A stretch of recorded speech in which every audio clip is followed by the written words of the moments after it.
Salve, salve, salve, meus amados irmãos e amigos, sejam todos muito bem-vindos a mais um episódio do canal Café e Maçonaria, hoje aqui no quadro Perguntas e Respostas. Sim, as perguntas que vocês fizeram tanto no canal do YouTube quanto também no nosso Instagram, será dado continuidade e responderemos essas perguntas. Mas antes, agradecendo aos nossos patrocinadores oficiais, Focal Óticas e Hijack Poker Club, sempre conosco, sempre nos prestigiando. É isso aí, Jean. É isso aí, Léo. E esse programa, como vocês já sabem, é um oferecimento da YouFlow, que é uma plataforma low-code com que você constrói um chatbot para atender os seus clientes na sua empresa. Se a sua empresa usa aí plataformas conversacionais para interagir com seus clientes, você precisa conhecer a YouFlow e ter mais tempo para produção, ganhar dinheiro, né? Enquanto o chatbot que você vai intuitivamente construir vai atender os seus clientes e não deixá-los esperando. Então, conheça a YouFlow. Nos nossos comentários, fixado nos nossos comentários, está lá o link de acesso para a YouFlow. E se você disser que conheceu a YouFlow aqui no canal Café e Maçonaria, vai ganhar um descontão, um mês grátis ou 10% de desconto na assinatura vitalícia. Então, corre lá, você precisa conhecer YouFlow. Maravilha. Beleza? Vamos nessa então? Vamos continuar com a voz da consciência. Cadê a voz? Tudo bem aí, voz? Bom dia, boa tarde, boa noite. Tudo bom com vocês? Manda aí, voz, manda bala. Tá, vamos lá. Primeira pergunta. Crowley era maçom? Se sim, a Ordem da Estrela de Prata, então, é de maçons? Que maravilha, hein? Vamos lá. O Crowley. Vai por partes. Aleister Crowley. Sim, ele era maçom, segundo ele mesmo. Ele tem um livro de memórias, eu não sei o nome do livro de memórias, não é muito a minha área, mas ele tem um livro de memórias e ele mesmo alega que foi iniciado, e ele diz que foi iniciado no México. Um dia ele foi no México, ele fazia escalada também, ele escalava montanha. Aí ele foi escalar uma montanha lá no México, e lá foi iniciado na maçonaria e lá mesmo recebeu o grau 33 do rito escocês antigo e aceito. Só que aí ele voltou para a França, conta ele, né, que lá na França ele também participou de uma loja maçônica na França. E depois na Inglaterra, que era a terra natal dele, lá na Inglaterra ele tentou ingressar lá na grande loja unida da Inglaterra. Mas ele mesmo conta que não deixaram, porque ele apresentou os documentos dele de maçom e falaram que ele não era maçom, que aquelas lojas que ele tinha participado não eram reconhecidas e não permitiram que Falaram que era tudo espúria que ele tinha tudo feito. espúria. Aí ele não foi admitido lá. Só que aí ele conta que ele fingiu que foi embora, voltou, enganou um cara lá e entrou numa sessão maçônica lá e participou de uma sessão lá, porque não descobriram ele, eu não sei como é que é direito que aconteceu. Mas é isso. Então, assim, para a maçonaria tradicional, reconhecida lá na Inglaterra, ele não era maçom, porém, ele diz que foi iniciado em uma loja lá no México, atingiu o grau 33 do rito escocês antigo e aceito. E participou de lojas maçônicas lá na França.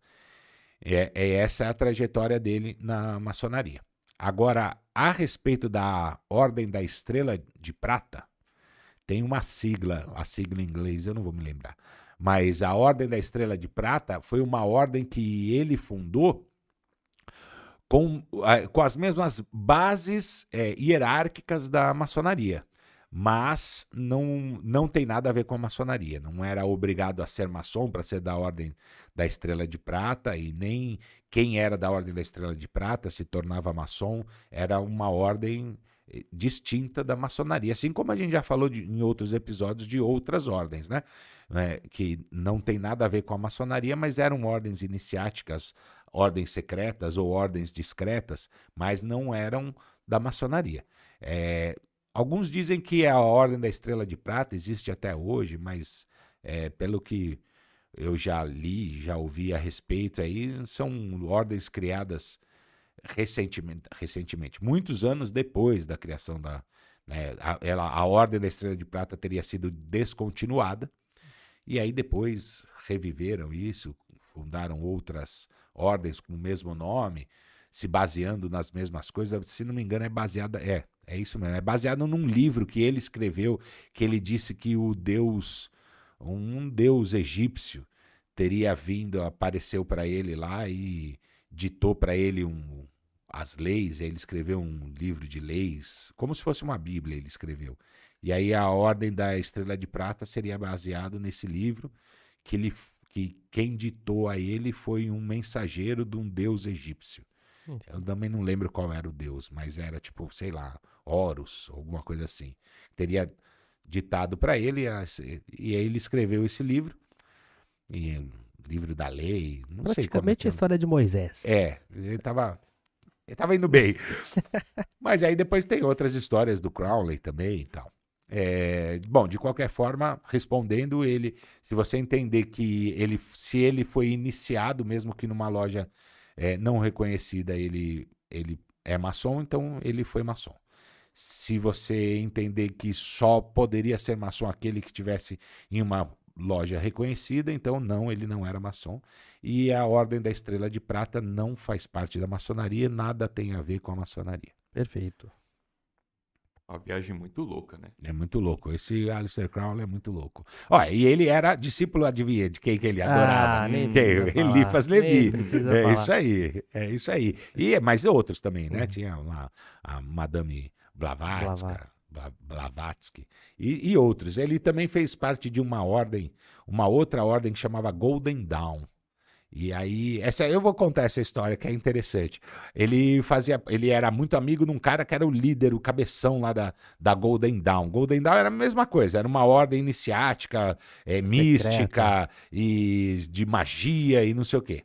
E aí ele era muito amigo desse cara, e aí um dia teve um racha nessa ordem. Teve uma briga interna lá, um racha, aí tipo expulsaram esse cara que era o líder, expulsaram ele lá da... E o Crowley, ele tinha sido iniciado, eles chamavam de círculos. Ele foi iniciado só no círculo externo. E ele queria ser iniciado no círculo interno. E não queriam iniciar ele no círculo interno. Aí ele foi atrás desse cara que tinha ficado amigo dele, que era o líder, e pediu para esse cara iniciar ele no círculo interno da Golden Dawn. Aí o cara disse que... Eu tô falando o cara porque eu não lembro o nome, tá, gente? Vocês desculpem. Não é, como eu falei, não é meu objeto de estudo, então é só en passant que eu sei. Aí foi atrás desse cara, que era o líder, que tinha sido expulso, e falou, eu quero que você me inicie aí nos círculos internos. E o cara não aceitou, também falou, não, você não está preparado, ou qualquer coisa assim, não aceitou. Ficou bravo, hein? Deve ter ficado bravo. Só que o Crowley ficou insistindo, e o cara dizendo não, até que o Crowley ofereceu uma bolada, uma grana, sim. Aí ele aceitou, e aí iniciou ele nesse círculo interno aí, então ele foi iniciado no círculo interno da Golden Dawn. Mas é aquele negócio, né? Estão pagando, os caras aceitaram, é isso. Mas, bom, desculpe aí tomar o tempo para contar essa historinha. Pagando bem que mal tem. É isso. Bom, próxima pergunta. Por que o nome café e maçonaria? Responde essa aí, Léo. Bacana essa. Na verdade, assim, tanto café quanto maçonaria são dois amores nossos do dia a dia, né? E já com a ideia, e conversando com o Jean em casa mesmo, falando, né? Puxa, a gente podia falar um pouco de maçonaria para todos, de uma forma que todos possam entender, não só maçons. E falando, conversando, fazendo o quê? Tomando café. E todo lugar que a gente vai, toma café. Em loja, toma café. Então, por que não deixar um programa chamado Café e Maçonaria? Tem tudo a ver. Tem tudo a ver. E a gente bate o papo sempre e a gente tá tomando um cafezinho, né? E, inclusive, a gente depois, comentando a respeito do nome, é uma conclusão até que é bem lógico, aliás, esse casamento do café e maçonaria, porque a maçonaria, surgida nas tavernas, né?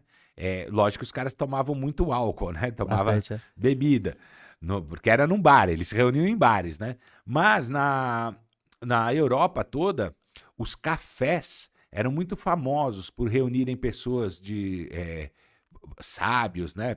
Intelectuais. Os intelectuais se reuniam nos cafés para discutir assuntos intelectuais. Então, a gente acredita muito que muito papo de maçonaria já rolou, né? Lá no passado, tomando café. Então, cafezinho. Por isso que a gente manteve esse nome. Perfeito. Bom, próxima pergunta. Essa daqui é rápida até de responder. Ateu pode ser maçom? Olha, falamos inclusive em um episódio que fala sobre maçonaria e religiosidade.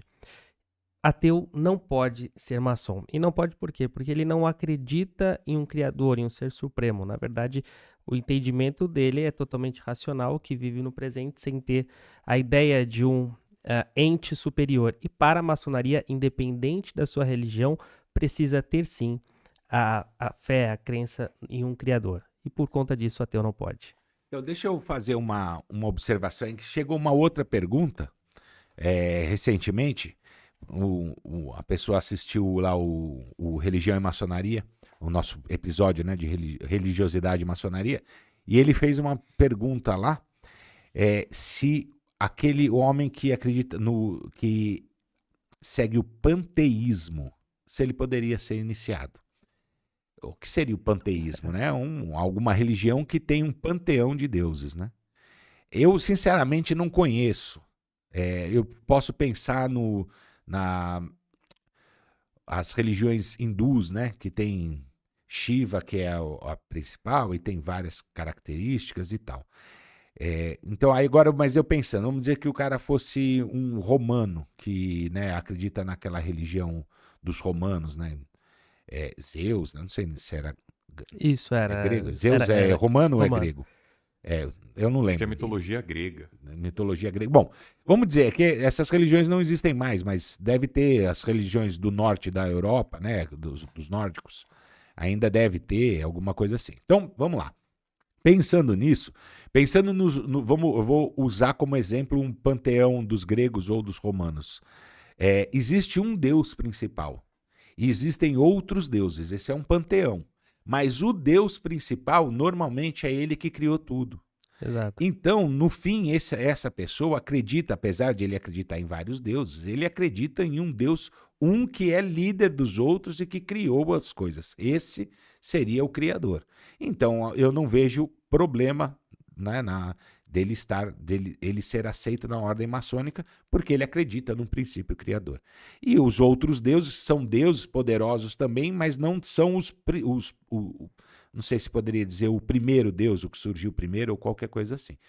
Então, assim, eu não conheço uma religião que eu poderia falar que é uma religião panteísta. Hoje, sendo praticada hoje, deve ter, mas eu não conheço.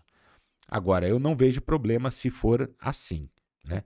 Eu também não vejo problema, inclusive o irmão, na verdade não, ele não é irmão, ele me perguntou, com base na religião dele também, que ele é do candomblé. Eu já estudei um pouquinho a respeito, enfim, e é mais ou menos nessa linha de raciocínio, porque pedindo licença também para as pessoas que são, né, e ver se eu também estou falando nenhuma besteira. Existem os orixás, são vários, e dentro desse orixá existe um principal, que seria o Oxalá, e é mais ou menos nessa situação, e eles acreditam de fato nisso. Então, assim, acredita no ente supremo, acredita no Criador, por isso que pode, da mesma forma, acredita também que se identifica com... Eu acredito panteísmo. Que as religiões indígenas também sejam da mesma forma, né? São vários deuses, tem os deuses normalmente ligados à natureza, mas deve ter um principal, que criou tudo. Aí, tendo isso, aí é um criador, então acredita num criador, então... E o ateu não acredita. O ateu não acredita em nada, Isso. então o ateu não pode por causa disso, ele não acredita em nada. É isso aí. Perfeita. Bom, próxima pergunta. O que é um, abre aspas, dono de loja? Fecha aspas. Ponto de interrogação. Dono de loja. Na verdade, nós falamos, né, internamente a existência ou não de dono de loja, que na verdade aquele irmão, são duas linhas, na verdade. A primeira é um irmão na posição de líder, né, que na verdade eu acredito que tem que ter, a essência tem que ter um irmão porque ele vai organizar. Então, na verdade, ele sabe do que a loja precisa, sabe do que enfim, antes de ter uma sessão, o que vai ser necessário ter, comprar, adquirir. Na verdade, ele é o líder mesmo, às vezes não sendo o próprio venerável mestre. Agora tem o dono de loja, que aí os irmãos seguem numa segunda linha, né, que quer ter a loja para si. basicamente é o dono da bola, sabe? O dono da bola quando tem futebol, se eu não jogar na linha, então eu vou levar minha bola embora. Então, na verdade, tem essas duas correntes, uma na posição de sendo líder e outra na posição de que, olha, ele só faz as coisas do jeito que ele quer. E isso, de fato, não é bom, isso não agrega dentro de loja. Nesse segundo caso aí, ele é chamado de dono de loja porque, como você falou, se não fizer do jeito que ele quer, ele não gosta.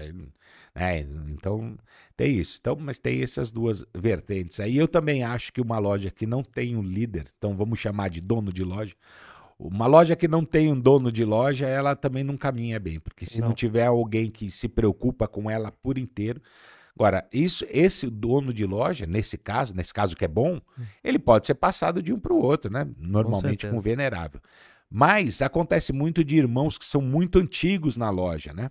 Nem sempre o venerável é o mais antigo. Então, tem irmãos que são muito antigos na loja e eles cuidam da loja como se fosse dele, mas assim, na melhor intenção de não deixar a loja esmorecer, né? Não deixar os irmãos se afastarem. É isso, seria um patriarca, né? Que quer juntar todo mundo. É mais ou menos isso. Então, o dono de loja pode ter duas conotações, aí, uma ruim e uma boa. Depende da frase que ele tiver inserido. Show. E para fechar, a participação nos rituais maçônicos entra em conflito com as crenças religiosas individuais dos membros? A participação? A participação nos rituais maçônicos entra em conflito com as crenças religiosas individuais dos membros? Não, nenhuma. Na verdade, todo irmão tem a sua religião ou acredita no Criador e não vai influenciar, não vai vir de encontro com a religião dele. Na verdade, ele só vai, na verdade, ajudar. Porque dentro da maçonaria o irmão vai aprender muitos atributos da área afetiva, como nós já comentamos aqui, a questão muito da moral, da virtude, da prática, dos estudos em si, e o que ele vai aproveitar tudo de bom que tem na maçonaria e levar para a vida dele e, obviamente, por consequência, na própria religião que ele pratica, né? Então, assim, prejudicar ou confrontar isso de jeito nenhum. Por mais que nós, principalmente agora falando do nosso rito adoniramita, que nós temos muita parte esotérica, e acabamos filosofando bastante até sobre espiritualidade, enfim, eu acho que mesmo, por exemplo, o irmão que seja evangélico não vai confrontar os ensinamentos dele, porque na maçonaria ele vai entender o porquê daquele ensinamento, o porquê ele se está mostrando e o porquê que ele pode aplicar na vida dele para tornar melhor, e consequentemente ele vai também usar para se tornar cada vez melhor fora e dentro da religião dele. Eu acredito que também quem fez a pergunta talvez tenha tentado falar a respeito do ritual que cumprimos na maçonaria. Assim, mais uma vez lembrando, os rituais da maçonaria nada tem a ver com religião, não são rituais religiosos. Ritual é uma cerimônia, né? É isso que a gente chama de ritual. Mas vamos lá. Digamos que tem alguma coisa dentro da cerimônia da ritualística maçônica que a crença religiosa daquele maçom não admita. Assim, eu não consigo ver muitos exemplos, mas eu tenho um. Por exemplo, em alguns ritos, a gente faz um compromisso, presta um juramento de joelho. Existem religiões que o homem não se ajoelha. Por exemplo, na religião judaica, o homem não se ajoelha. Então, no ritual diz que tem que ajoelhar, mas ele não se ajoelha por causa da crença religiosa dele. Então, ele não será obrigado a ajoelhar. Ele vai fazer conforme é a crença dele. Então, eu não vejo muitos outros elementos. Tem um elemento, por exemplo, que é a Bíblia, que em todas as lojas tem, né, representando o livro da lei, né, a gente já falou sobre isso, simboliza uma lei superior. Mas vamos dizer que o irmão professa a religião islâmica. A Bíblia que está ali na loja, ela não está se referindo à revelação religiosa. Ele só é um símbolo de uma lei superior. Se ele tiver que prestar um compromisso, por exemplo, então vamos utilizar o livro sagrado da religião dele para ele fazer. Aliás, todas as lojas normalmente têm não todos, né, mas tem o Alcorão, a Torá e a Bíblia, né? Estão lá no templo, cada um representando a religião dos irmãos. E pode ter outras também, outras religiões com outros livros, não teria problema nenhum. Então é assim, se o ritual contraria alguma questão religiosa, se o irmão entender que contraria, ele não faz o da maçonaria. Ele deixa de cumprir aquela parte da ritualística, né? Sempre colocando em primeiro lugar a consciência e a liberdade religiosa daquele irmão. Então, não vai acontecer a maçonaria tentar se sobrepor à crença religiosa do irmão. Isso porque a gente está falando que a maçonaria é tolerante, né? Então é por conta disso mesmo que é o eminentemente tolerante. Da maçonaria. Então não vai haver esse conflito. Se o irmão entender que há um conflito íntimo, ele não precisa cumprir aquela parte da ritualística. Perfeito. Show. Por enquanto, é só. Encerramos agora, então? 5 perguntas, 5 respostas. Perfeito. Então, Léo, fala um tchau pra galera aí. É isso aí. Continue mandando suas perguntas, sempre em todos os nossos sabe canais. Quem tá esquecendo? Não esqueça de curtir, se inscrever e ativar as notificações. Você ajuda muito a gente quando faz isso. Explica como ativa as notificações aí, gente. É no sininho, tem um sininho. Blim! Você tem que clicar no sininho. E o like é aquele com o dedo para cima. É o joinha, o joinha. Então, você ajuda muito, você fazendo isso, meu amigo, você ajuda muito a gente, porque assim a gente chega para mais pessoas, né? É só isso que a gente pede, tá bom? Então, não se esqueça, por favor, de curtir, se inscrever e ativar as notificações. É isso aí. Ufa, já tinha tomado bronca da produção aqui. Então é isso, galera. Fica até o próximo episódio. Vivar, vivar, vivar.